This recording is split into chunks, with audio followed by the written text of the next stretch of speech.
The storm wasn't just loud, it was historic. Winds screamed through the streets like something alive. Rain hammered the asphalt, and the sky flashed so violently that shadows jumped off the houses like panicked ghosts. Adrian Cole was standing at his living room window, staring at the bending trees, when his phone buzzed with a community alert. Severe thunderstorm warning. Stay indoors. He chuckled darkly, thinking, as if anyone would step outside in this monster. But then, over the thunder, he heard something that didn't fit, the low metallic clank of a heavy chain and the deep idle of a diesel engine. At first, he assumed it was city emergency workers, maybe checking power lines or drainage. But when he stepped closer to the window, he saw headlights turning slowly into his private driveway. The storm momentarily illuminated a tow truck, its hook swinging in the wind like a steel pendulum. Adrian frowned. His car, a silver SUV, was parked neatly in his designated driveway, untouched, fully registered, and compliant with rules. Why a tow truck? Why now? He grabbed his phone, turned on the camera, and hurried toward the front door. His daughter Riley shouted from upstairs, asking if everything was okay, but Adrian didn't answer because he wasn't sure. As he stepped outside into the storm, the tow operator with a slick raincoat yelled over the wind, "HOA order. Vehicle is non-compliant." Adrian's heart pounded. Non-compliant? In a storm? At midnight? He demanded to see paperwork, but the tow driver gestured toward someone standing under an umbrella, illuminated by headlights. It was Marla Briggs, the HOA president, holding a clipboard like a judge preparing a sentence. Lightning cracked behind her, casting her in a silhouette that looked more like a threat than a leader. Adrian knew instantly that whatever this was, it wasn't a mistake, it was personal. And he hit record. Marla's voice cut through the storm like a blade, sharp and rehearsed. She didn't raise her tone, but the storm seemed to bend around her authority. "Your vehicle violates Section 14B, she announced, waving the clipboard. Adrian stepped closer, rain stinging his face, and demanded specifics. "Improper driveway clearance," she said. Adrian laughed, not because it was funny, but because it was absurd. His car was parked exactly where it always was. Marla gave a smug smirk, the kind that made it clear she had planned this. For months she'd targeted him after he questioned HOA spending at the last meeting. Ever since then, he noticed inspections that only applied to his house, warnings tucked into his mailbox, and board members giving him the kind of tight-lipped smiles people reserve for those already judged. But towing his car during a violent storm? This was escalation. Adrian refused to move. He told the tow operator they would not be touching his vehicle. Marla stepped in front of him, blocking his view. "Interfering with an HOA enforcement action is a violation," she said. "And creating a disturbance during an emergency situation is another." Adrian pointed to the sky, thunder cracking behind him. "You created this disturbance." The tow truck's engine revved. The hook lifted. Adrian's pulse hammered in his ears. Riley stood at the doorway, terrified, filming everything from a different angle. Marla suddenly snapped, "You're endangering this community with your behavior." The words were ridiculous, but the tow operator shrugged as if they justified everything. Adrian pulled out his phone and loudly declared, "I'm calling the police." Marla didn't flinch. "Go ahead," she said. "They'll side with the HOA." For the first time, Adrian saw the truth in her eyes. She believed she was untouchable. But the storm wasn't the only thing coming that night. The tow operator, apparently emboldened by Marla's presence, backed the truck closer until the metal boom nearly grazed Adrian's bumper. Adrian stood between the vehicle and the tow hook, refusing to move. Rain poured down his face, soaking his clothes and turning the driveway into a shallow river. "Sir, step away," the tow operator barked. I have legal authority. Show me the order, Adrian demanded. But instead of paperwork, the tow operator simply reached for the lever. Adrian blocked him again, planting his feet despite the water rushing around his shoes. Lightning cracked, illuminating Riley's terrified face. Marla stepped forward, raising her clipboard like a shield. "You're obstructing," she shouted. The operator shoved Adrian back, harder than necessary, causing him to slip on the wet concrete. Riley screamed. Adrian barely caught himself, slamming a hand on the hood to stay upright. At that moment, he realized the danger wasn't just losing his car, it was escalation. The storm masked everything: shouts, impacts, fear. This was the perfect environment for things to go wrong. Adrian reached for his phone with trembling fingers and dialed 911. "HOA is trying to tow my car illegally during a severe storm. There's shoving involved," he told the dispatcher. The operator's face drained of color when he realized a police call had been made. Marla hissed through clenched teeth, "You're making this worse for yourself." But before she could continue, headlights appeared at the end of the street, slow, steady. Official, police, and everything changed. The patrol car crawled through the rain like a shark cutting through dark waves.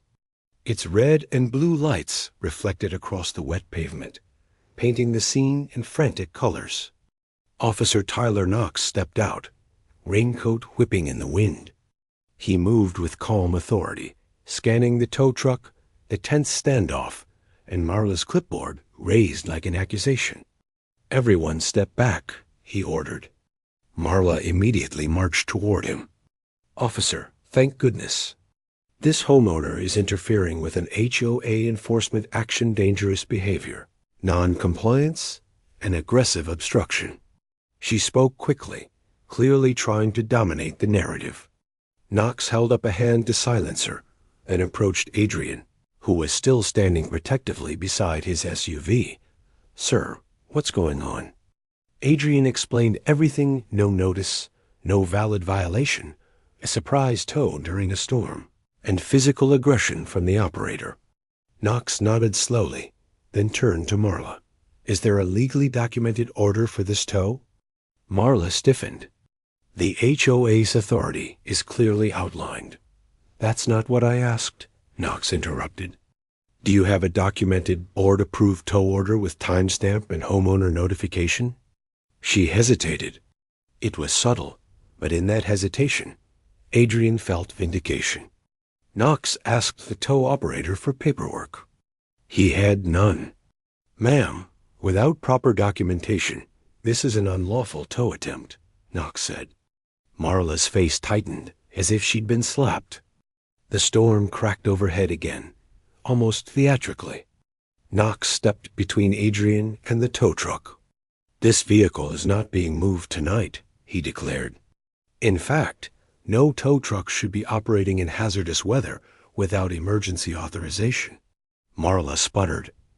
But he's violating Section 14B. Knox raised an eyebrow. "Parking in his own driveway?"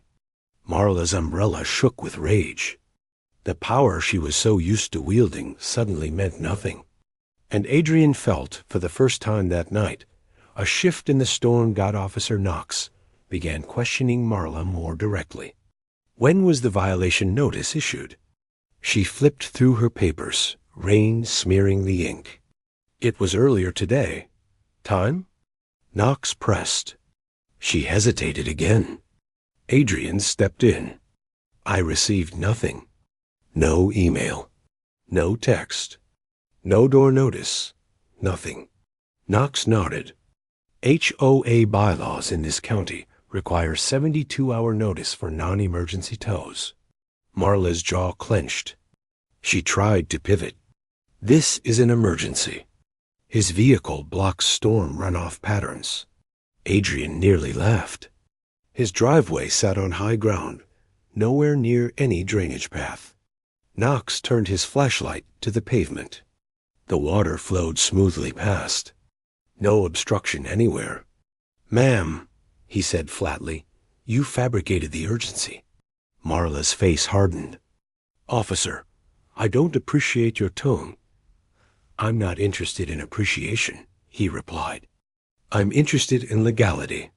The tow operator, increasingly uncomfortable, slowly began retracting the tow arm. Marla spun on him. "Don't you dare leave." But the operator shook his head. "Lady, I'm not getting sued for this." Adrian's camera caught everything: her fury, the tow operator's regret, the storm swirling dramatically behind them. Riley filmed from another angle, ensuring nothing was missed. Marla pointed a trembling finger at Adrian. "You think this is over? You think recording this will save you?" Knox stepped between them. "Ma'am, step back. You're bordering on harassment." That word harassment hit her like a slap, because she knew it was true. The storm, the tow truck, the midnight ambush, it was never about rules. It was about control. And now she was losing it. Adrian felt a weight lifting, but he had no idea how deep this rabbit hole went. Officer Knox asked Marla for the formal complaint that allegedly triggered the violation. She handed him a form with shaky handwriting and a suspiciously fresh timestamp, less than an hour old. Adrian's jaw tightened. "That's forged," he said. Knox examined it under his flashlight. The ink was still partially wet. "Ma'am," he said slowly, "this document was filled out recently." "Very recently." Marla stuttered. "No, it was earlier, just smudged from the rain." But Knox held the clipboard away from the weather, proving the ink was still uncured. "This wasn't filed today. This was filed during this tow attempt." Marla turned pale. "Officer, this homeowner constantly questions the HOA and disrupts meetings. He undermines order. Sometimes we must act quickly." Knox snapped his notebook shut. "You acted illegally." The tow operator coughed awkwardly. Riley whispered to her dad, "She's caught." But Marla wasn't finished. She attempted one last manipulation. "You don't understand, officer. This neighborhood depends on strict enforcement. If we let people like him get away with bending rules." Adrian stepped forward. "People like me? You mean people who ask for transparency?" Marla's lip curled. Knox finally declared, "I'm filing a report. The tow is canceled, and I strongly suggest the HOA cease any further enforcement actions tonight." Marla stared at him with eyes full of hatred. Then she turned on her heels and stormed toward her car. As she backed out of the driveway, her tires splashed violently through the water like an animal retreating after losing a hunt. Adrian's breathing slowed. The worst was over, or so he thought. The next morning, the storm was gone, leaving puddles and broken branches everywhere. Adrian barely slept. He kept replaying the confrontation in his mind, the lies, the forged document, the cold determination in Marla's eyes. Something deeper was going on. Over coffee, he reviewed the footage. Every detail was there. Riley came downstairs, exhausted but proud. "Dad, this is going to expose them." Adrian wasn't sure HOAs were notorious for burying accountability, but the forged timestamp bothered him the most. So he began digging. He pulled up old HOA newsletters, meeting records, budget reports, anything he could find. That's when he noticed a strange line in the last budget summary. Stormwater compliance upgrades, $42,500 allocated. Yet no upgrades had ever happened. He checked the HOA as supposed drainage assessment map. Strangely, his property was highlighted as non-conforming, even though official county drainage maps showed no such classification. "They needed a scapegoat," Adrian muttered. Riley leaned over. "A scapegoat for what?" Adrian looked her in the eyes. "Financial misconduct. And last night's tow attempt?" It suddenly made sense. If his property was labeled as a drainage hazard, they could justify spending tens of thousands to correct it. Money that would vanish into private pockets. The storm wasn't their opportunity, it was their cover. Adrian realized something chilling. Marla wasn't trying to enforce a rule. She was trying to create proof of one. And he caught them in the act. Within hours, the neighborhood buzzed. Residents whispered about the police car in the storm, the tow truck, and Marla's furious exit. HOA board members began texting Adrian vague, damage control messages, misunderstanding, protocol confusion. We should meet privately. Translation: they were scared. But they didn't know Adrian had the footage or the forged document recorded in high resolution. He emailed Officer Knox, attaching copies of everything. The officer replied quickly, "This is serious. Don't delete anything." That's when the HOA launched its counterattack. Adrian received a formal notice accusing him of aggressive behavior, non-cooperation, and disruptive conduct. Riley read it and scoffed. They're lying again. Adrian sighed. They're building a case. And he was right. The next day, Marla hosted an emergency HOA meeting. Adrian wasn't invited, but he learned from a sympathetic neighbor, Grant, that Marla tried to convince the board Adrian was unstable and dangerous. Then Grant whispered something explosive. "They're claiming you threatened the tow operator." Adrian froze. "I was recording the whole time." Grant nodded. "Exactly. They don't know that yet?" Adrian realized the HOA wasn't just trying to punish him. They were trying to destroy his credibility before he could expose them. But there was one thing they underestimated. Adrian was done playing defensively. And he wasn't afraid anymore that Adrian uploaded the footage edited carefully to show every lie, shove, and forged timestamp. Within hours, the video exploded. Comments poured in.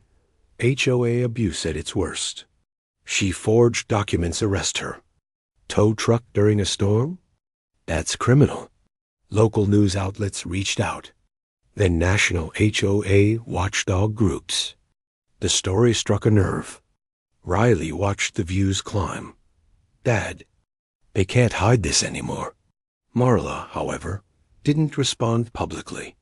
Silence, the sound of someone scrambling behind the scenes. But behind closed doors, she was on a rampage. Board members began resigning one by one, terrified of being connected to the scandal. Grant texted Adrian. "She's blaming everyone but herself. She's losing control." Officer Knox emailed again. "We've begun an investigation. The tow operator is cooperating." Cooperating meaning he flipped. In his statement, he confirmed everything. Marla ordered the tow. No paperwork was provided. She pressured him to act quickly. She instructed him to make it look legitimate. Adrian printed the email and set it on his table like a trophy. The storm outside that night had been violent. But the storm inside the HOA? That was just beginning. Backed into a corner, the HOA launched a desperate final strike. Adrian received a formal letter demanding $3,200 in fines, citing fabricated violations, improper lawn length, hostile conduct, visual disharmony, and even unregistered vehicle, the same vehicle registered and verified by police. Riley rolled her eyes. Visual disharmony? What does that even mean? Adrian laughed bitterly. It means they're panicking. He forwarded the notice to Officer Knox, who responded quickly. "Do not pay. This is retaliatory." But the HOA wasn't done. They hired a lawyer known for bullying homeowners into silence. He sent Adrian a cease and desist letter, threatening defamation charges if he didn't remove the viral video. Adrian reopened the footage and watched the moment where the tow operator shoved him. Then the moment Marla lied to the officer. Then the time-stamped smear. All of it undeniable. He drafted his response. "The truth is not defamation." Then he sent it. The HOA lawyer backed down within hours. Meanwhile, Grant informed Adrian that Marla was preparing to dissolve the evidence logs, wipe meeting records, and push a vote to remove him from the community. But she was too late. The Attorney General's office had already opened a case, and Adrian was ready to finish this. Asterisk the HOA board, once united under Marla's iron control, was now crumbling like wet cardboard. Whispered conversations spread through the neighborhood board members, were accusing each other of knowing about the forged documents, the illegal tow attempt, and the fabricated emergency classification. Adrian watched from a distance, unsure whether to laugh or brace for impact. Grant, the quiet and reasonable neighbor who had always been neutral, knocked on Adrian's door early that morning with an update. His hair was messy, his voice tense. "You won't believe this," he said. 2 board members just resigned. One sent a group email admitting Marla pressured them to approve violations without documentation. That email spread through the community like wildfire.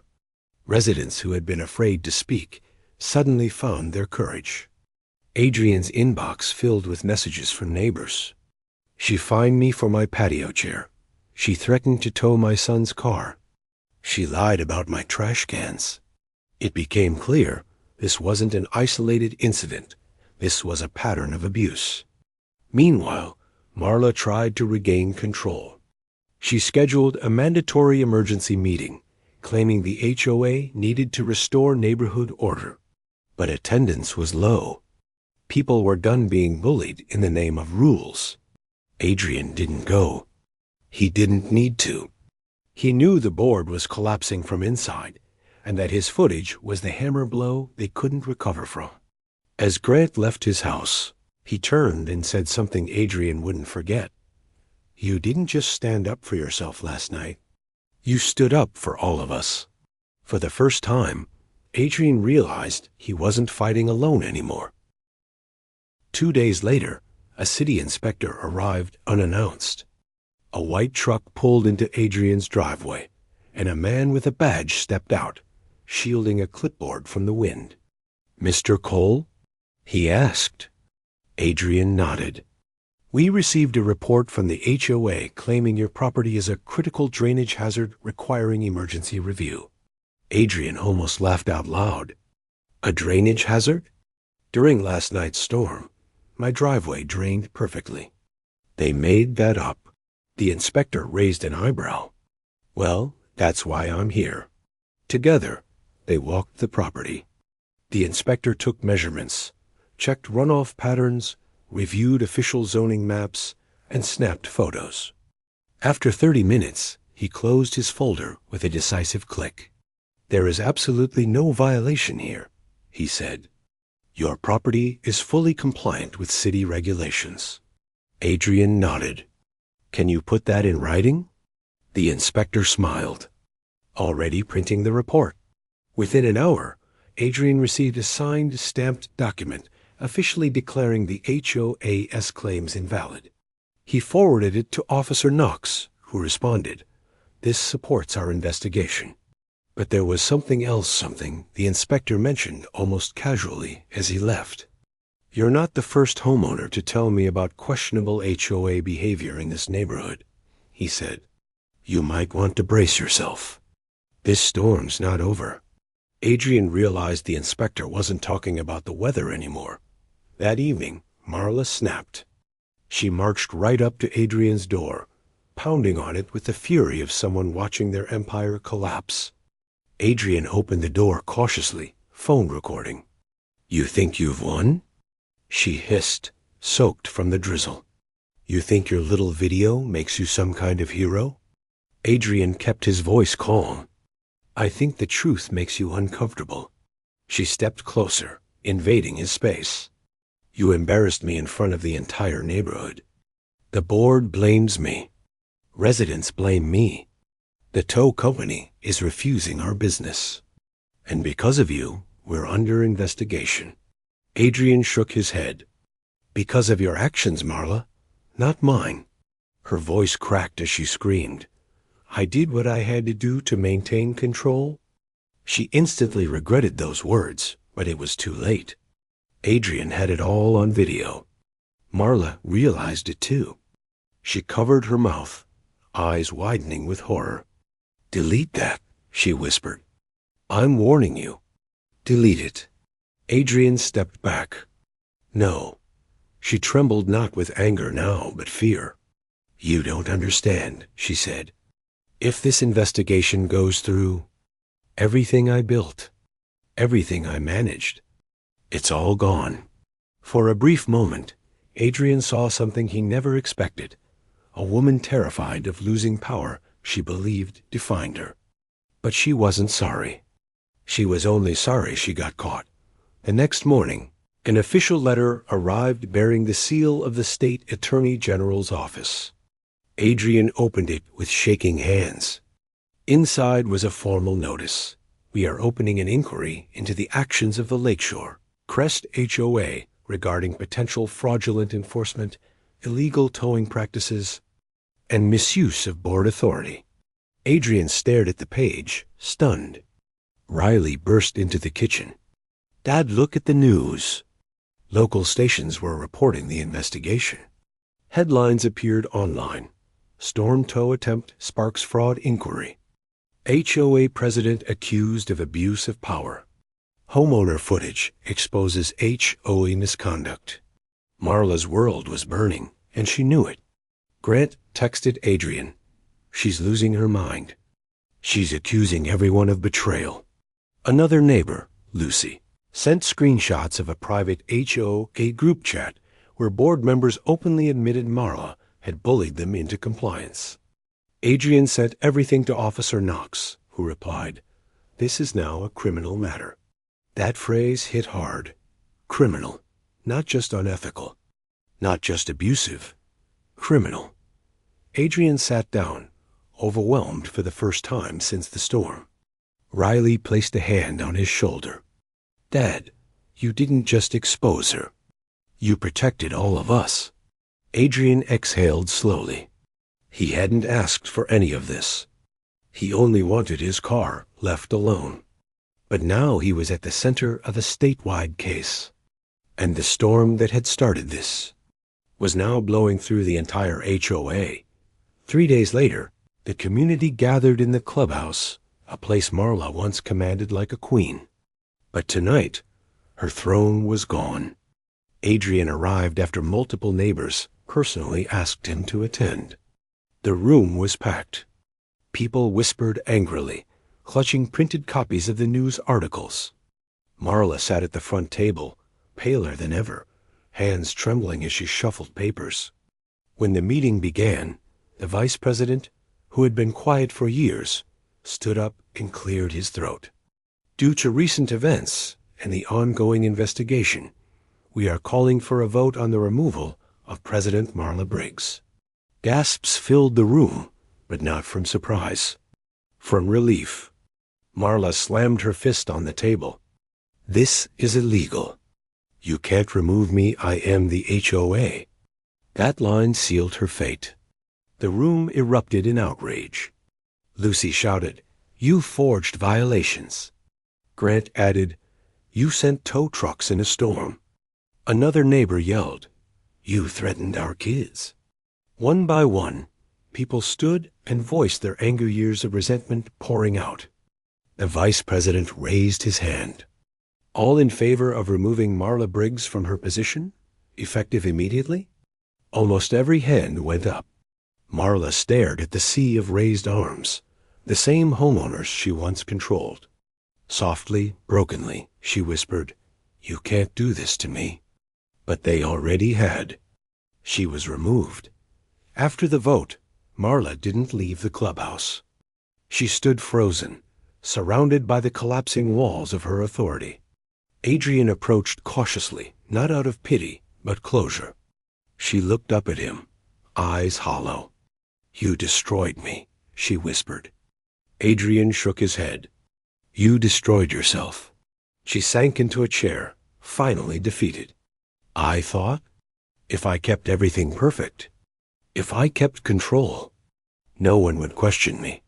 He exhaled softly. People don't need perfection. They need fairness. Marla didn't respond.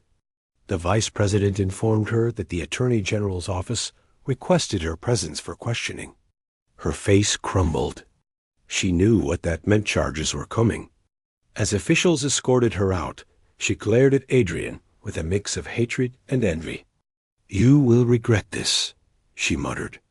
But the words carried no power anymore. The storm that once fueled her had died completely.